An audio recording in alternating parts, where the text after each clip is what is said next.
تو کربلا کی زمین انسان کو یہ درس دیتی ہے کہ یاد موت انسان کو اللہ کے قریب لے جاتی ہے. جتنا انسان خدا کے قریب ہوگا اتنی لذت یہ آخرت سے مالا مال ہوگا. اور آخرت بنی ہی انسان کے لیے. جنت ہم نے دیکھی نہیں ہے لیکن جنت کی لذتوں کا ذکر خدا سورہ الرحمن میں کرتا ہے. فرمایا اگر موت کے سختیوں سے بچنا چاہتے ہو ہر نماز کے بعد چند آیتیں قرآن کی پڑھا کر. دوسرا معصوم فرماتے ہیں بالاخص ماہ رجب میں اگر موت کی سختیوں سے بچنا چاہتے ہو چند روزے ماہ رجب کے رکھ لیا کرو. تیسرا فرماتے ہیں اگر موت کی تکلیف سے بچنا چاہتے ہو تو اپنی ماں سے اپنے باپ سے صلہ رحم کیا کرو. کسی نے کہا مولانا شرم آتی ہے ماں کے ہاتھ کو بوسہ دیتے ہوئے. تو یہ جملہ یاد کرو معصوم کا. فرماتے جب گناہ کرتے ہوئے شرم نہیں آئی نیکیاں کرتے ہوئے کیسی شرم. مرنے کے بعد پچھتاؤ گے, اس ماں کے جانے کے بعد پچھتاؤ گے, اس باپ کے جانے کے بعد پچھتاؤ گے کہ جب تک نعمتیں تھیں تم نے اس نعمت سے کوئی فائدہ نہیں لیا. رسول جوان کے سرانے پہ بیٹھے نا, سنایا شاید, کہ تلقین پڑھ لیکن نہیں پڑھ رہا تھا, کہ کلمہ پڑھ گویا زبانوں پر کسی نے سی دیا اس کی زبان کو کہ ایک جملہ اس کی زبان سے نہیں نکل رہا. نبی نے اس کمرے میں نگاہ ڈالی خاتون پہ, کہ آپ کا کیا رشتہ اس جوان سے؟ کہنے لگے یا رسول اللہ میں اس کی ماں ہوں. کہ بیٹے سے ناراض ہو؟ کہتے یا رسول اللہ 3 سال گزر گئے یہ مجھ سے جفا کرتا رہا, راضی نہیں ہوں میں اس سے. فرمایا ماں یہ وقت نہیں ہے ناراضگی کا, میں نبی کہہ رہا ہوں کلمہ پڑھ نہیں پڑھ پا رہا کیونکہ تو ماں اس سے ناراض ہے. کہ اب راضی ہو جا اس سے تاکہ یہ کلمہ پڑھ لے. ماں نے کہا رسول تیری رضا کے لیے خدا کی رضا کے لیے میں نے اس سے رضامندی ظاہر کی. یہاں کہنا تھا اس جوان کی زباں کھلی اور کہا اشہد ان لا الہ الا اللہ. یہ نعمتیں گھروں میں ہیں جن سے ہم فائدہ نہیں لیتے. بندہ بہت دور کی سوچتا ہے, عمرہ کر لوں, امام حسین کی زیارت کر لوں. ارے یہ زیارتیں تیرے گھر میں ہیں, یہ نعمتیں تیرے گھر میں ہیں, کیوں فائدہ نہیں لیتا؟ اتنی دور کا کیوں سوچتا ہے؟ یہ توفیق حاصل کرے گا تو بڑی توفیق ملے گی. تمنا ہے کہ امام زمانہ کے ہاتھوں کو بوسا دوں, تو پہلے ماں کے ہاتھ کو تو بوسا دے, پھر باپ کے ہاتھ کو تو بوسا دے, پھر اس شفیق باپ کا ہاتھ تجھے نصیب ہوگا جس کی تو تمنا کر رہے ہیں. کہ کعبے کو دیکھنا عبادت, عالم کو دیکھنا عبادت, ماں باپ کو دیکھنا عبادت ہے. کتنے لمحے ہماری نسلیں یہ عبادت حاصل کرتی ہیں. کتنے گھنٹے تو موبائل دیکھتا ہے, ٹی وی دیکھتا ہے. آدھا گھنٹہ ماں کو دیکھ لے, 1 گھنٹہ ماں باپ کو دیکھ لے. گھر بندہ مسجد بنا سکتا ہے, عبادت بنا سکتا ہے, گھر کو زیارت گاہ بنا سکتا ہے. یہ ساری نعمتیں ہمارے ارد گرد گھوم رہی ہیں لیکن ہم ان نعمتوں سے محروم ہیں. خدا سخی بھی ہے, خدا کریم بھی ہے. سخی مانگنے پہ دیتا ہے, کریم نہ مانگنے پر بھی عطا کرتا ہے. کیا یہ کرم الہی نہیں کہ تجھے مجلس حسین میں بلایا؟ دنیا والوں کی آنکھیں خشک ہیں. کیا یہ کرم خدا نہیں کہ اس نے تجھے ذکر حسین اور مصیبت حسین کے آنسو عطا کیے ہیں؟ واللہ اگر دنیا میں 100 انسان ہو, ان 100 انسانوں میں اگر 5 کے دل نرم ہیں وہ اہل بیت کے چاہنے والے ہیں, کیونکہ دلوں کی نرمی کا سبب آنسو ہیں. ذکر حسین دل کو سخت ہونے ہی نہیں دیتا. 6 دن بندے نے گناہ کیے پھر کسی مجلس میں جا کے حسین دل کو نرم کر دیتا ہے. پورا سال بندے نے گناہ کیے پھر محرم کے 2 مہینوں میں بلا کے انسان کے دلوں کو نرم کر دیتا ہے. یہ آب حیات جو خدا نے آپ کو دیا ہے. کہ پھر بھی اگر دل کی نرمی چاہتے ہو دعائے کمیل پڑھو, پھر بھی دل کی نرمی چاہتے ہو دعائے ندبہ پڑھو, مناجات امیر المومنین پڑھو, اور زیادہ دل کو نرم کرنا چاہتے ہو ہر رات اندھیروں میں اٹھ کے نماز شب پڑھو, کیونکہ نرم دلوں میں خدا رہتا ہے اور انہی دلوں پہ معرفت کے چشمے ظاہر ہوتے ہیں. خدا کا شکر کریں, یہ نعمت خدا نے اہل بیت کے چاہنے والوں کو دی ہے. وَضْحَكُوا قَلِيلًا وَابْكُوا كَثِيرًا, کم ہنسا کرو زیادہ رویا کرو. زیادہ ہنسنا قہقہے لگانا دل کی سختی کا باعث, لیکن گریہ کرنا دل کی نرمی کا باعث ہے. چہرے پہ تبسم کا ہونا بھی عبادت ہے, چہروں کا مرجھایا ہوا ہونا بھی بری بات ہے. مومن حشاش اور بشاش ہوتا ہے, لیکن جب اللہ کی عبادت پہ آتا ہے تو اس کا دل وجود خدا کے عشق کی گرمی میں آ کر یہ پگھل جاتا ہے, نرم ہو جاتا ہے, اور وہ خود کہتا ہے اَمَّن يُجِيبُ الْمُضْطَرَّ إِذَا دَعَاهُ وَيَكْشِفُ السُّوءَ, اے ٹوٹے ہوئے دلوں کی آواز سننے والے, اے فریاد کرنے والوں کی آواز سننے والے. یہ جملے معصومین کے ہیں. واللہ اس سے بڑی نعمت نہیں ہو سکتی، ہر بہانے سے وہ بلاتا ہے اور ہمارے دلوں کو نرم کرتا ہے، اور دل کی نرمی ہی استجابت دعا کی نشانی ہے۔ عرض کیا کہ وہ کریم ہے۔ ربط مصیبت کے لیے واقعہ ہمیشہ پڑھتا ہوں کہ ایک مولا کا عاشق امام حسین، واللہ میں نے ایسے مومنین بھی دیکھے ہیں، کربلا کا ذکر آتا ہے رونا شروع ہو جاتے ہیں۔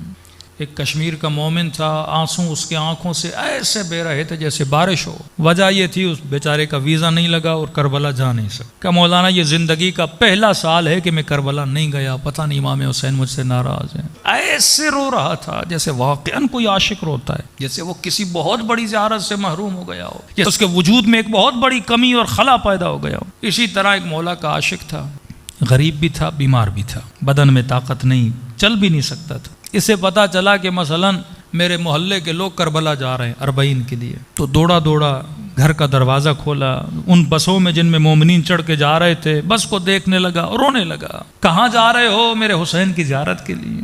کہاں جا رہے ہو؟ میرے عباس کی زیارت کے لیے۔ رونے لگا، برداشت نہ ہوا اس سے، گھر آیا، مصلی بچھا کے اس نے 2 رکعت نماز زیارت امام حسین پڑھی، خوب رویا۔ کہنے لگا مولا میں نے سنا تھا آپ اہل بیت کریم ہیں۔ کریم کا مطلب جو کسی کو نعمت سے محروم نہ کرے، مطلب میں نعمت لے سکتا ہوں مجھے محروم نہ کرے، محروم کرے تو وہ کریم نہیں، وہ رکاوٹوں کو ہٹا کے بندے کو نعمت دے۔ کہ مولا ایک بات سمجھ نہیں آتی، آپ کریم ہیں تو کیا صرف امیروں کو بلاؤ گے؟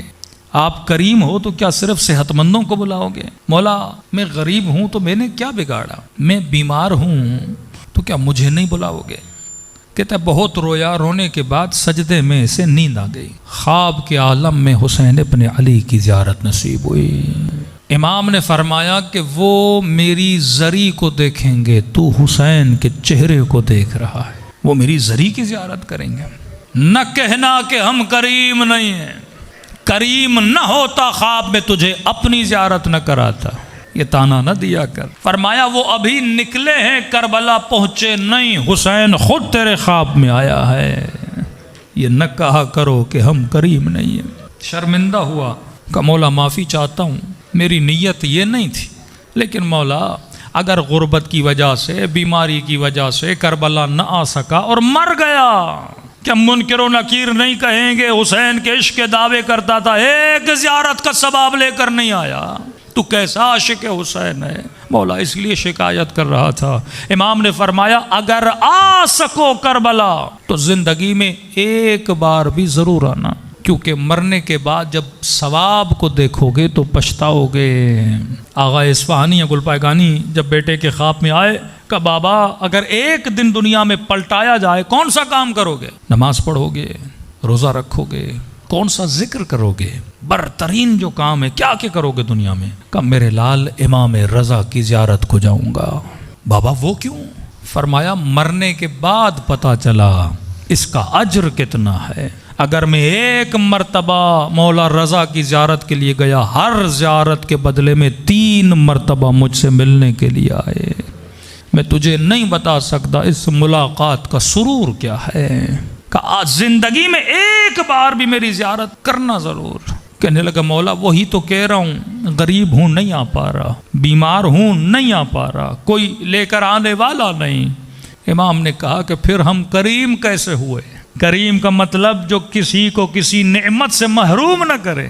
تیری غربت محروم کرے گی، تیرا بدن کا بیمار ہونا کیا تجھے اس نعمت سے محروم کرے گا؟ کہ مولا پھر کیا کروں، نہیں آ پا رہا۔ کہ ہم کریم ہیں، میں حسین کہہ رہا ہوں آ سکو تو آؤ، لیکن ساری تمناؤں کے بعد بھی نہ آ سکو تو ہم کریم ہیں۔ فرمایا خلوص سے دل سے مجھ حسین کو سلام کیا کرو، ہم کہیں گے کہ لکھیں تیرے نام اعمال میں، خدا تجھے زیارت حسین کا ثواب عطا کرے۔ کہ اتنا آسان ہے مولا، اتنا آسان ہے ثواب زیارت کا؟ فرمایا ایک چھوٹی سی نشانی ہے، اگر وہ تیرے اندر ہو تو سمجھنا ثواب زیارت مل چکا۔ مولا کون سی نشانی؟ کا جب مجھ غریب کو سلام کرو، جب مجھ حسین کو سلام کرو، اگر نہ چاہتے ہوئے تیری آنکھوں میں آنسو آ جائیں، فرمایا مت سمجھنا یہ تیرے آنسو ہیں، حسین نے تجھے تیرے سلام کا جواب دیا ہے۔ ایک بار بندہ چاہ کے روتا ہے، آنسو نکلیں، ایک بار نہیں چاہتا نہیں ہے، خود بخود آتے ہیں۔ یہ کیفیت جب میں نے مجلس میں پڑھی تو ایک مومن نے بیان کی کہ مولانا میں پہلی مرتبہ جب کربلا گیا، کہتا میں نے حسین کی زری کو دیکھا رویا، گنج شہداء کو دیکھا رویا، زری کو بوسہ دے کر حبیب کی زری تک پہنچا، بوسہ دیا رویا، لیکن یہ رونا تھا چاہ کر رونا۔ کہتا ہے حبیب کی قبر سے زری سے جیسے باہر نکلا، کہتا ہے سیدھی طرف ایک جالی تھی، ہلکی سی لال روشنی تھی، کہتے گویا یہ جالی مجھے اپنی طرف کھینچ رہی تھی۔ کہتا ہے مولانا جب جالی تک پہنچا اب مجھے نہیں سمجھ آیا مجھے کیا ہوا، جس طرح بادل ٹوٹتے ہیں اور پانی برساتے ہیں، کہتا ہے میرا دل ایسے ٹوٹا اور میں اتنا رویا کہ شاید میرا دل پھٹنے کو تھا۔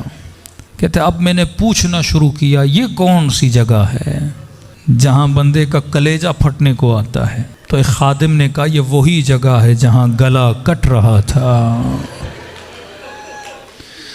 اور 70 قدموں سے بہن دیکھ رہی تھی۔ یہ رأس الحسین کا مقام ہے جہاں بچی ڈھونڈتے ڈھونڈتے بابا کے جنازے تک پہنچی تھی۔ شکر خدا کرو ان کریموں کے ماننے والے ہو، دلوں کو کربلا لے جاؤ اور اسی خلوص سے امام حسین کو سلام کریں جس طرح سیدہ زینب نے سلام کیا تھا۔ ضروری نہیں آنکھوں سے آنسو آنے کے لیے کوئی لمبے مصائب پڑے جائیں، معرفت امام حسین ہو تو ایک جملہ بھی کافی ہے، سب اپنے آقا کو سلام کریں اور اس کا ثواب اس جوان مرحوم کی روح کو بخشیں کہ خدا اسے عالم برزخ میں اپنے آقا حسین کا جوار نصیب کرے۔ السلام علی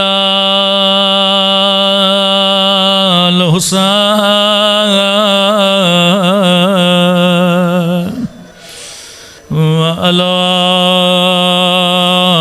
علی ابن الحسین وعلی اولاد الحسین وعلی صحاب الحسین، سب مل کے السلام علی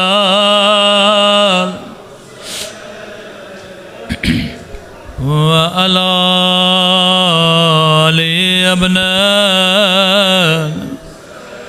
آواز تھوڑی بڑھا دیں، وعلی اولاد الحسین وعلی صحاب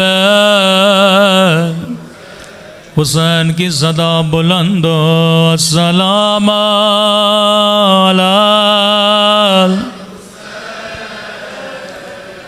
وعلی علی ابن الحسین